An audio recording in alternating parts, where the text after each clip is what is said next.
Just wanted to check in, see how you guys are doing.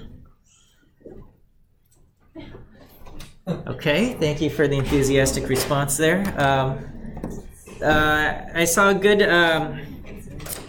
lot of good discussion going on Piazza, and so thank you for everybody who's participating on there. I'm sorry that sometimes I have to be bad cop and delete some posts if I feel like you're posting homework code on there. The Piazza is intended for you to answer questions and ask questions as if you were talking to one another and saying, like, why don't you try this function or try, doing this. And it's not intended to be a place where you would debug each other's code, okay? You would never try to debug someone else's code over the phone in a conversation, right? That's just not how it works, right? And so it's intended to be as if you were, I don't know, talking to someone in person or texting them or something. You wouldn't try to debug code in a text either. So, sorry if I have to be bad cop there. I'm just kind of looking at the class statistics in terms of participation, and it seems about, and this is a known economics phenomenon. It's just also interesting to see it play out in Piazza, is that about 20% of students are contributing about 80% of the contributions. It just happens. It's the Pareto principle, right? You guys learned this. You wear 20% of the clothes in your closet, you wear 80% of the time. And I don't know. It was originally 20% of the people in the world control 80% of the wealth, but it's actually now a lot more extreme than that. But anyway, there's a lot of you who have still only 0 or 1 contributions so far on Piazza, okay? And it's we're starting the 4th week. So if you're one of the people with only 0 or 1 contribution so far on Piazza, make it a goal to make a contribution this week, okay? That's just an encouragement to you guys, okay? All right, we will continue on in our object-oriented programming in our part 2, I guess. And I believe on Friday we left off talking about the S3 object-oriented system, and we said that the way S3 works is that we have generic functions that take on specific methods based on the object you give it. So, for example, the example I used was the word swing will behave differently based on whether I give you a baseball bat or a golf club or some kind of rope, okay? When I say swing, the method will behave differently, all right? And in R, with the S3 object-oriented system, we saw that we can create methods kind of on the fly very easily. All you have to do is you just say class of, object P is now going to be, the class of P is equal to, and then you just set some character string. It's going to be of class golf club, all right? And then class of object N is going to be of class baseball bat or something like that, okay? You can just set these easily. And similarly, we can create new functions, new generic functions, and their specific methods quickly and on the fly.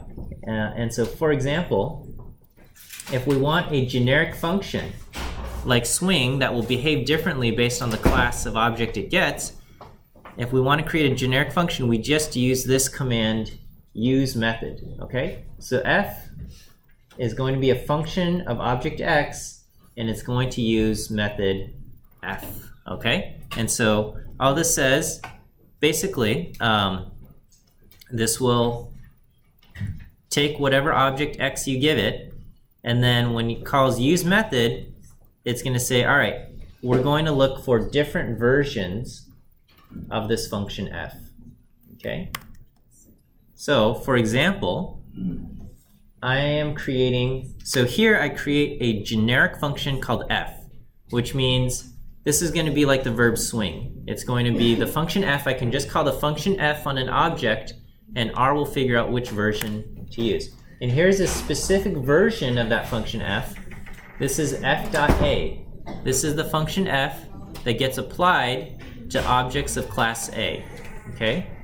And this function, I don't even know if it counts as a function. It does, but there's only one line of code, and it doesn't do any kind of computation. It just creates a character string, and because that's the last one and only line in the code, it just returns this character string class A. Okay? So when you run f.a, which is the specific version of f for objects of class A, all it's going to do is return this character string that says class A. All right? And so here I'm creating an object called A, and it's an empty list, and its class is A. So if I say, what's the class of this object? It says, oh, that's class A. All right? And so now when I call f on this object, okay, so it's going to say, well, what is f? F is use method, okay? So it's a generic function. It's going to say, okay, f is being called on this object A. What is the object's class? Okay, and we go, oh, it's a class A object. So then it says, now I need to run the function f.a. f.a says, return this character string class A. And so that's what it does. It returns the string class A. Okay? Is that okay?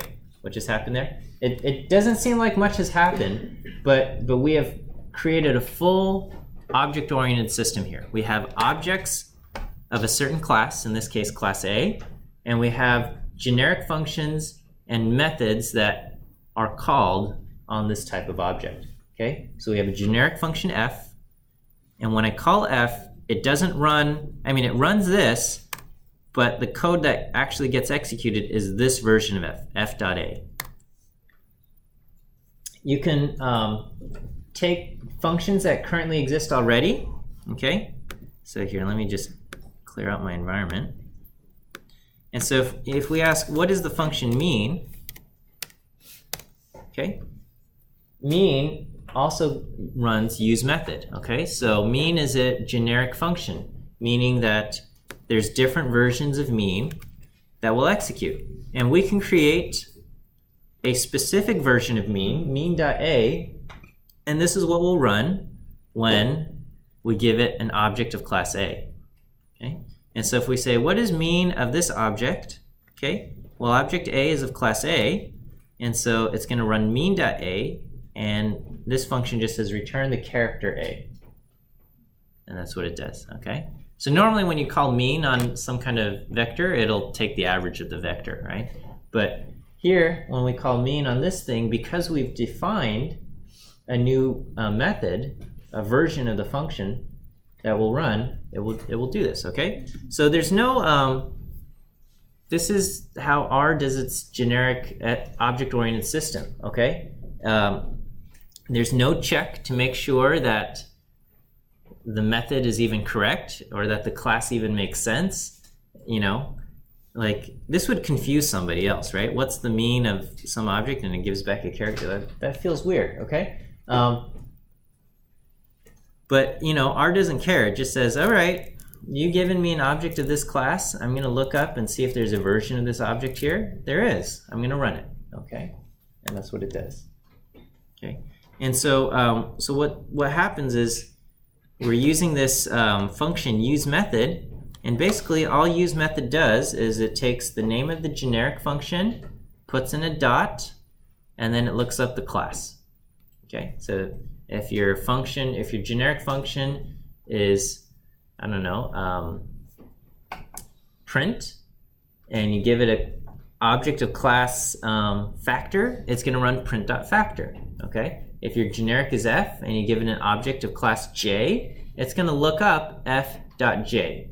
And if it finds f.j, it's going to run it. All right, so here we still have the same thing. F is the generic function, and we have f.a, which will run for objects of class A, and we have f.default.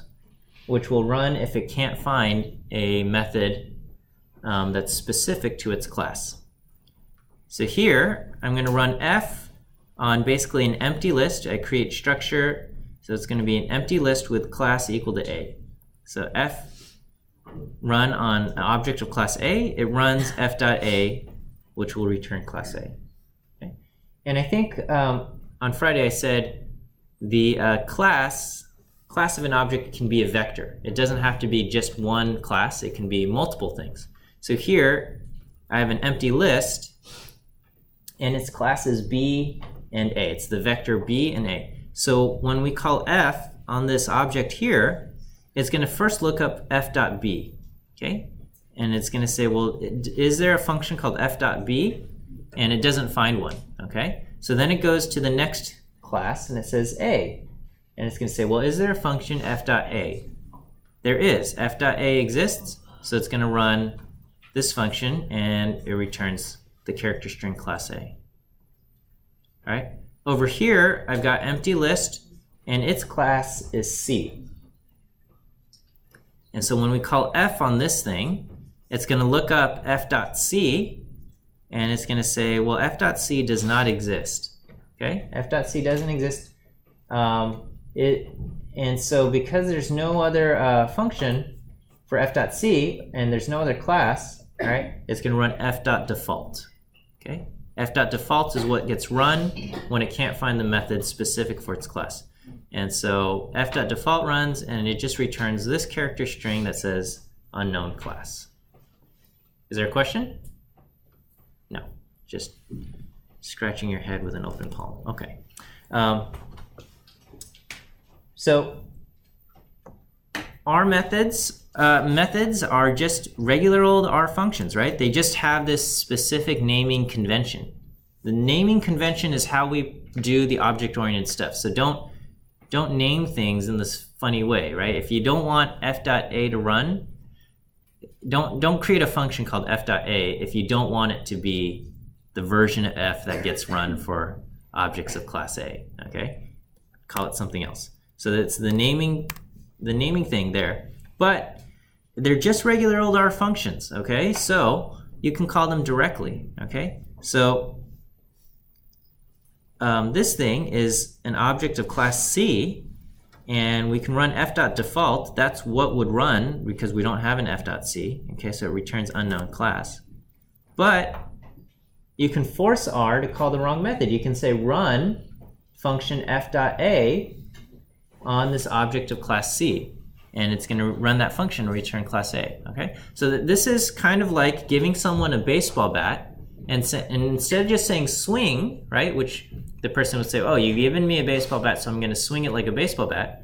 It's like giving somebody a baseball bat and saying, swing it like a golf club, okay? And the person can do it, right? They'll feel awkward doing it, but they can probably do it. And that's basically what we're doing. We're saying, do this method of swing. Swing it like a golf club, even though the object you gave it was a baseball bat, okay?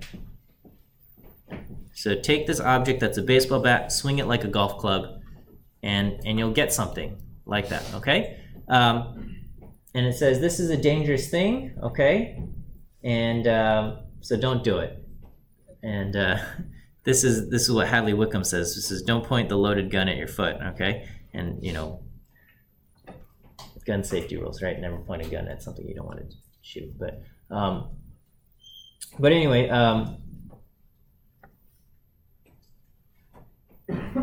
that's what we have here, okay? So don't do stuff like this, but you can. Ours, S3's object-oriented system is just very loose and it has no checks. It says, all right, I'll do it, okay? So here I've got a couple examples here, all right, of R's S3 object-oriented examples, okay? Are you guys all able to see this? Back row, you guys are good? Okay, great, thank you for the thumbs up there. Okay, so here I'm going to create an object, or not object, I'm going to create a function, f. This says function of x, use method f, okay? So it creates a generic function, which means I can just call the function f, and it will work differently based on the kind of object or class of object we give it. Okay, and I'm going to create methods here. f.j, this will be the f function for objects of class j. Oops. What's going on here? Okay, so objects of class j will return x plus 2. Okay, and f.k will say objects of class k will return x plus 10. Okay, and so I'm going to create an object called k. This object, which is called k, will take on the value 1.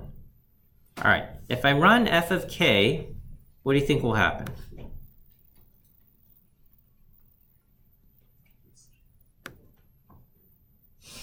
All right, this was a bit of a trick, okay, because it's going to return an error. K is just named k. Does k have a class?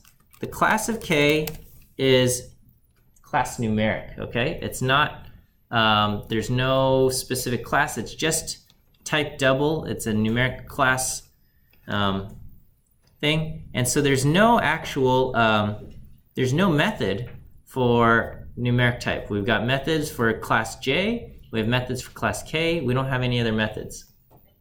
So it gives me back an error. It says, error in use method, there's no method for f applied to class double or numeric, okay? There's no method I can use here. So I'm going to fix this situation, and I'm going to say class of k is j, all right? So we're going to give the object k class j, right? So if I say what is k? K is the value 1, where its class attribute is j, and I can say what is the class of this object named k? Its class is j. All right, so if I call f of k now, what will it return?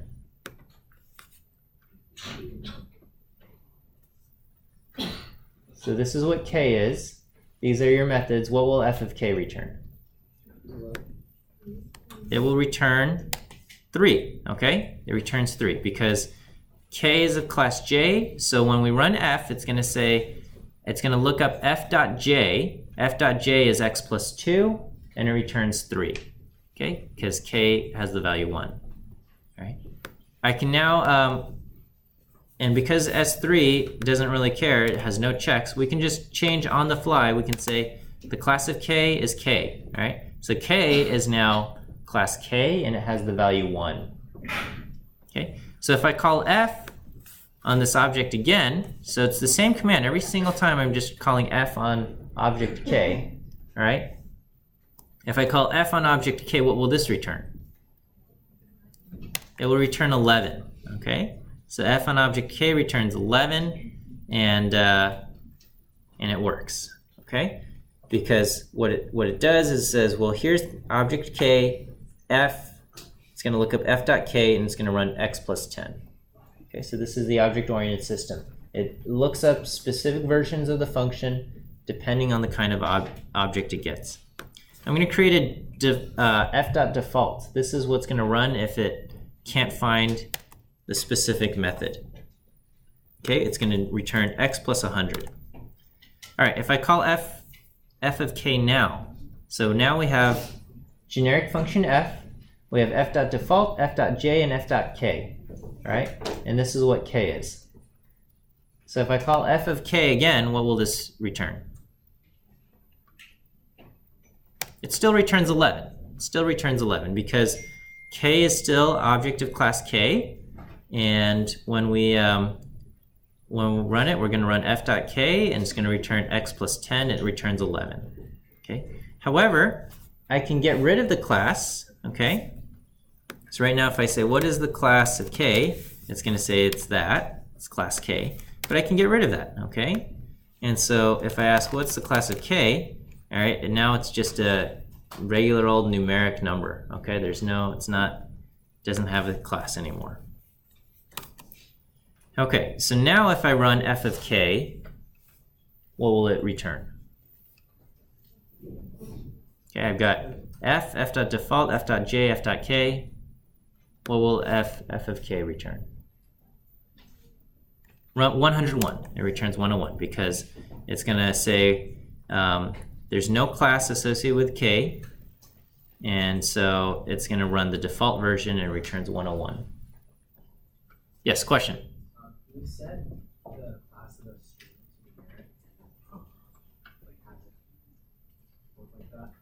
Can I have a... Can you set the class of like a string or something to numeric? Maybe. Let me see. So word will be hello, okay, and then we can ask class of word and its character. Let me see. All right. It does, but then it says NA is introduced by coercion. Okay. So if I ask what is word now, it's NA. So I guess when you try to force certain classes onto things, it will do some conversion. Whereas other things where you just say, so if I go back, oops. If we say word is hello, I can probably do class of word being k. All right, and I can ask what is word. Word is still the word hello, but class k. And we can also ask what is f of word, and what will this do? It's going to try to turn hello into a numeric thing and return x plus 10. Okay, but it's going to say error in x plus 10, non-numeric argument to binary operator, right? So this is what happens when you try to do word plus 10. You get a mistake. Maybe. Okay, yeah, it doesn't like it. Doesn't like it. All right, so that. All right, a little detour there.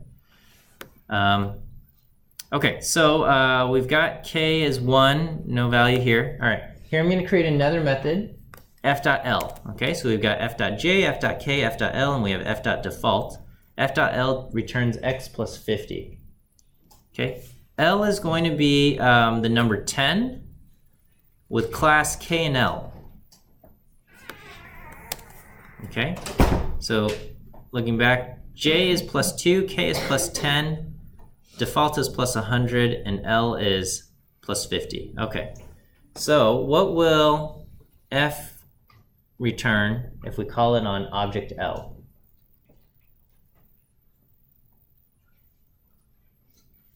What do you guys think?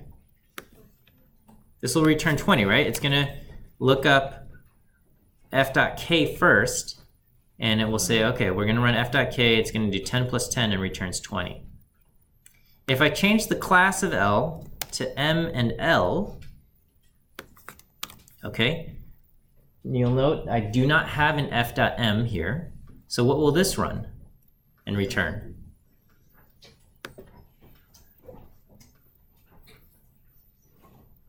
This will return 60, okay? L is the value 10, but it's of class M and L. It's going to look up f.m. It doesn't find it. It's going to find L, and it's going to run f.l and return 60. Okay? And lastly, if I change the class of L to M and N, okay, and which do not exist here, what will this return? What's that? F of L will return 110, right? Because 10, L is 10, and the default is plus 100. Okay, so it's going to look up f.m first, doesn't find it. It's going to look up f.n, it doesn't find it. So it's going to run f.default, and it returns plus 100. Yes, question? So if your generic function doesn't have any default, it will just give you errors? Yeah, if you do not have a default, if you do not have f.default, and you give it something where that method doesn't exist, it's going to give back an error. So if I delete f.default, okay, so if I get rid of f.default and I try to run this on L, which has class M and N, it gives me back an error. It says no applicable method for f applied to an object of class M or N. Okay, but you know, if I change it to this, then it works. Okay, because here, if class L is class M and L, then it's going to run f dot L. Okay, so yeah, if you're going to create a use method, then you should always create a f dot default, just in case they give you a function and you don't have that specific method. Okay, so again, L has the value of 10, and you can force call certain things, right? So if L has class M and N, it's going to run f dot default, but you can force call f dot j. F dot j says x plus 2, and it will give back 12. Okay, so you can say take the baseball bat and swing it like a golf club. Over here we have f7. This is going to run the default and return 107, because 7 is just a numeric value, and we don't have something like that over here. And over here, f.j, we have 9 here. Okay. I mean, I can do like f.integer. I'm pretty sure. I'm doing something on the fly here, so don't get mad at me if this doesn't work. We'll do 100 times x will be what we return. Whoops. Okay, so if I call f on 7, this will return 107. But if I do f.7l, it will run the integer method. Okay, because it will recognize that 7 is an integer method, right? So if you have like f.numeric. Yeah, f.numeric would work for whether it's integer or double. Yeah. Okay. Is this okay? So you will be tested on S3 object-oriented stuff. All right, and so go through these examples. Make sure you understand all of these things. So that'll appear. Okay, now I'll talk S4. We'll talk S4 and reference class. I'm not going to test you on S4 or reference class. Don't just tune out though. Reference classes, you will make use of them in a future homework assignment. Okay, so all of these homework assignments will be fairly coding intense. So just be ready for all of that, and you can expect an S4, not S4, reference class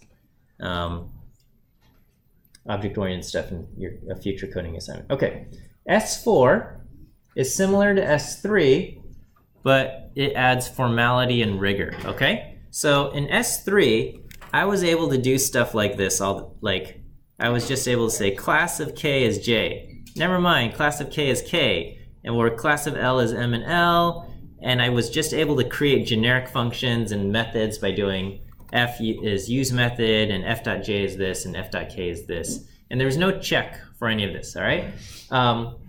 It works, but there can be situations where, you can force call the wrong thing. You can say, here's a baseball bat, swing it like a golf club.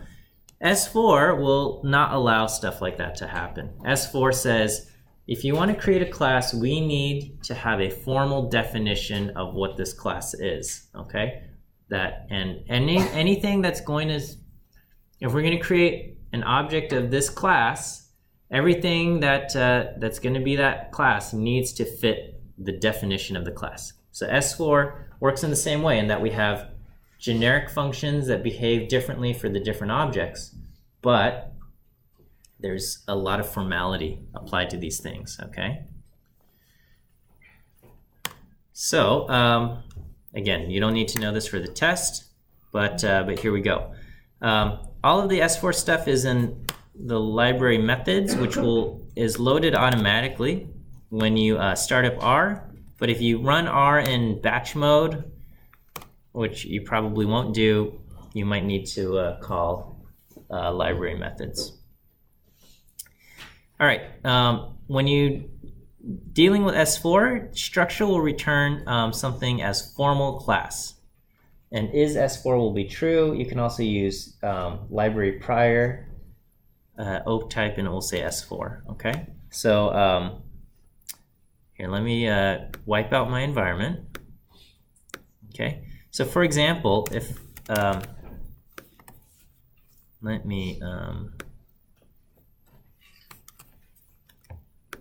do this, library prior, okay, and stats4, okay. So here's why, and if I create something called model1, and this is the result of a linear model function, lm, and just say what is y over y, okay? That's going to give me some warnings here because you shouldn't do this. But model1, this is from the base stats package, okay? Linear model is in the stats package.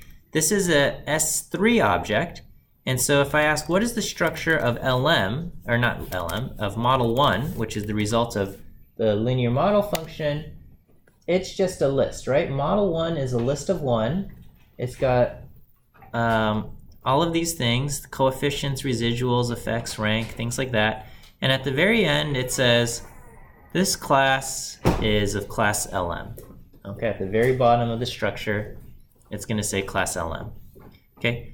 On the other hand, if I call library stats4, which will create S4 objects, then when I ask make an MLE object, okay, maximum likelihood estimate, and we'll store that into fit, okay, you'll notice fit will say formal class MLE, okay, and if I ask the structure of fit, it looks like this, and it says formal class MLE, and it looks a lot like a list, except instead of $signs, we have @signs, right? So here, part of the thing that it returns is a list of 6, and you can see the list has $signs, okay? List notation, normally we use $signs, but when it's an S4 object, we use @signs, okay? Just something to distinguish it, and again, it shows up over here as a formal class rather than a list, okay? It behaves a lot like a list, a lot of these things, but they are formally defined. Okay, and then, you know, we have a few objects. We can say, is it S4? And we can say, is fit S4? And that's going to say true. Whereas if we say, is model1, which is the result of the linear model function, that's going to say it's not S4. Okay. Is object is true for there. Well, let's see. Is object model1 is also true. Yeah. Okay. So they're both objects, but fit is a S4 object, but model1 is not. Okay, you can have generic functions, okay? So there's a generic function called number of observation, nobs, and this is an S4 generic function, so it's going to say true. So if we say is S4, this is true, whereas SS4 for something like LM, it's not, okay? Linear model is not an S4 generic, okay? And you can also ask function type and things like that, and this will say it's S4 generic, S4 methods, and things like that. You can ask what is will tell you what kind of object it is, what kind of class we have, right? And so, you know, as we said earlier, okay, S4 uses this our function set class. This is how we define classes in S4. In S3, we didn't have a set class function. We just had class. We said, what is the class of K? Or, you know, what is the class of this object? And it would say it's class, you know, LM, it's class K, it's class J. And then you could just say, oh, you know what? Let's overwrite that. Let's change the class, okay? Because it was just stored as an attribute. But here, now we have a formal function called set class, and this will define exactly what it means to be a class. All right, I gotta talk a little bit faster. So a class will have a name and slots and things that it inherits from, okay? So here, I'm creating a class of person, okay? And we're gonna say a person must have a name and an age, okay? The name is going to be a character value and the age is a numeric value, okay? So that's what a person is. And we can create another class called employee. We're gonna say an employee, and notice employee says contains person. So an employee will inherit all of the properties of a person, meaning an employee will also have a name and an age. Those things are inherited from person. But an employee will also have a boss, okay? And a boss has to be a person, okay? So here we can define Alice. Alice is a new person, new object of class person, and Alice has a name, Alice, and an age, 40, okay?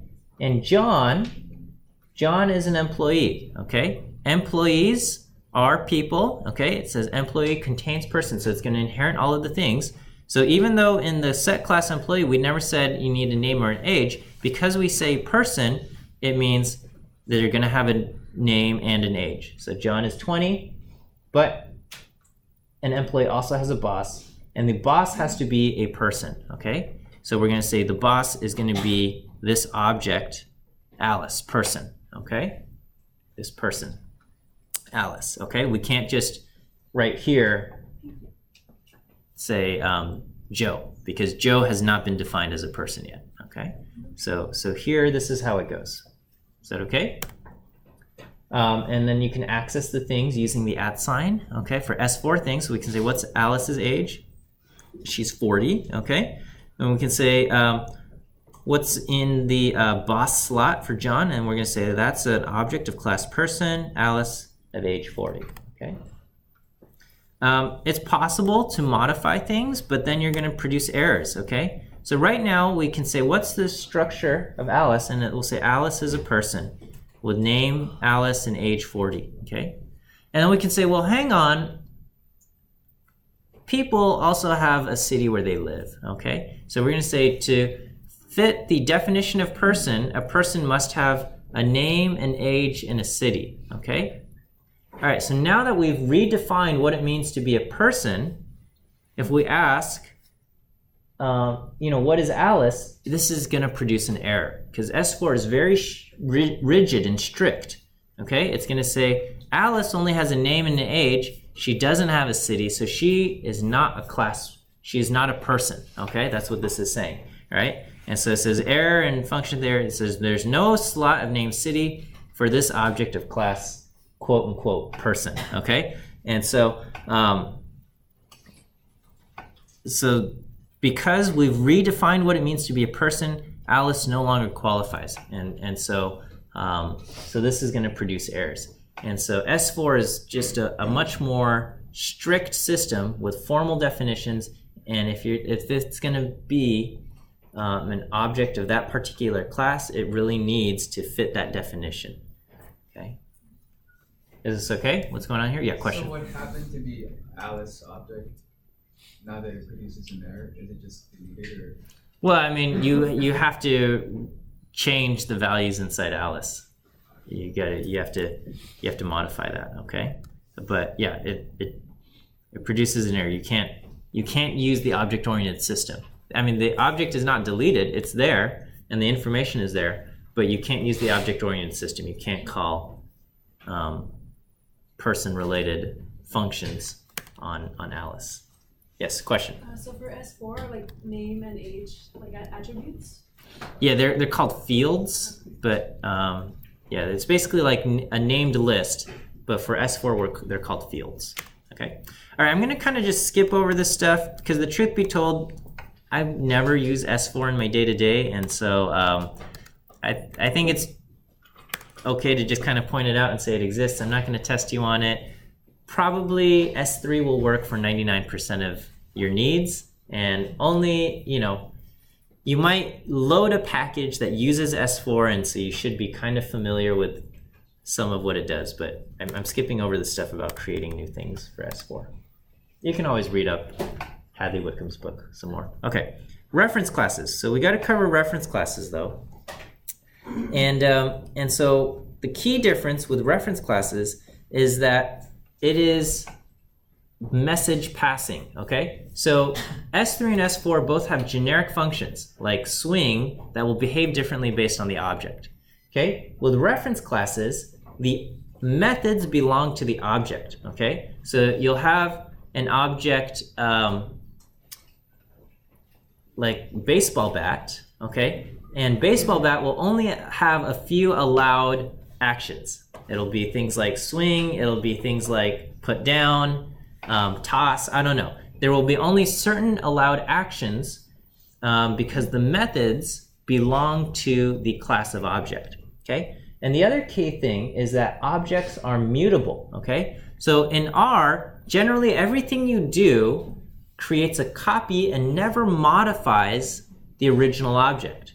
With reference class, that's no longer the case. So in R, if you have a function, right, you've got an object, you put it in a function, the function will return a new value, but that value it returns never actually modifies the original thing, okay? And this was something you probably had to get used to in writing your tic-tac-toe, is that when you run a function, it never modifies the original object, right? So you subset a data frame, the original data frame is unchanged. When you subset it, it returns back a new data frame, which is smaller, right? You take a vector and you say sum, it returns back the sum, but the original vector is unchanged. You do something to a list, it returns back something else, but it never modifies the original thing. Reference classes, that's no longer the case. When you call a method, it could modify the original object, okay? And these are things you got to get used to. It's how a lot of other languages use it. And so the way R implements reference classes is it creates an environment where values are stored in there, and then that environment will have its own functions or its own methods inside its little environment, okay? All right, so maybe it's best to just show an example here. And so here we create something called set reference class. This will create a reference class object. And here it's going to be a reference class object of class account. And we're going to create a new account here. We're going to say account $new. Okay, so this is it. This is how we create new reference class objects. Probably we'll need to say have some values to use. So we're going to say an account will have a variable called a balance, okay? And the balance is going to be numeric. So here's the account, and we're going to create a new account, okay? Account A is going to have a balance of $100, okay? So this creates basically its own little environment, okay? Account A, and inside this environment there's a value that says balance is equal to 100. And here we could say a $balance, let's assign 200 to the balance, okay? And we can ask what's the balance in A, and it says 200. All right, this part's okay, nothing surprising here. All right, this is where things might be a little bit different, okay? So here I've got A, and I'm gonna say, let's assign A to B, okay? And so I've got my account A, and we're going to assign B to this thing, okay? And we can ask, what's the balance in B? The balance in B is 200, right? Because we said the balance in A is 200. We're assigning A to B. Balance in B is 200. Okay, and now notice what happens here. We're going to change the balance in A $balance. We're going to change that to 0. And then when we ask what is the balance in B, it's also 0. Okay, so what happened is this is a reference class object. I have this environment called, which is account A, and what I did here is that B points to the same environment. Okay, so A, the name A points to this environment account, which has a balance, which started off with a balance of 200. and B points to it. So when we ask what's the balance in B, it's going to say 200. And then I changed the value in here to 0. Okay, I said A dollar sign balance is 0. We changed this balance to 0. And when we said B dollar sign balance, it points to the same thing, and its balance is also 0. Okay, and that's because the objects are mutable. Normally, you would, if you had a list, right? If A was a list where one of the things was balance and balance was 200, and you said B, you did A points to, not points to, but A is assigned to B, it would create a copy, and you would have, you know, list A, balance 200, we change that. List B, it would be a copy and be balance 200, and the things don't interact with each other. But with reference class objects, they point to the same thing, okay? So if you wanted a copy, if you want it to behave like a copy, then you have to use copy, okay? So right now, A has a balance of 0, but we can say make a copy of A and give that to D, okay? So D will have a balance of 0, and I can change the balance in A to 100, and the balance in D remains 0, because here we had the account A, which had a balance of 0, and we created a copy, a separate thing, which has a balance of 0. And so when I change this to 100, this has a balance of 100, but this thing is a copy, and its balance remains 0. Okay? So if you understand the difference between this slide and this slide, then great. Okay? All right. Here we create methods. Okay? The methods belong to the class. And so we can keep track of something like the balance. Okay? The balance is a numeric value. And here I've got two functions, withdraw and deposit. Withdraw will subtract x, deposit will add x, okay? And here I use super assignment, okay? And I know I just said never use super assignment, and I still stand by that. You should never use super assignment. The only exception is for reference class, because the way reference classes work is you've got this environment, okay? When you create an account, it creates its own environment, and inside that environment, you have a variable called balance. And also within that environment, you'll create functions, these methods, okay? And so when you run those functions will create their own execution environments inside. And if you want those execution environments to be able to interact with the values inside the reference class environment, you need super assignment, okay? But because these functions interact only inside this reference class environment, you don't have to worry about it changing things in the global environment, okay? So this balance minus x will change the variable balance that's inside the reference class here, okay? So here we create a new balance of 100. I can call the function deposit 100, and then when we ask for the balance, it updates to 200, okay? And again, over here, it's not 100% clear that there's any kind of assignment operator going on. However, because it's a reference class, you have to expect, you can expect for the values inside the reference class to be modified by these methods, okay? There's a few other things where you can like create new reference classes that inherit other things. So here's like a special version of an account. Okay, so it inherits everything from account, but also modifies the withdraw function, okay? So anyway, we'll wrap up there, and we'll see you guys on Wednesday.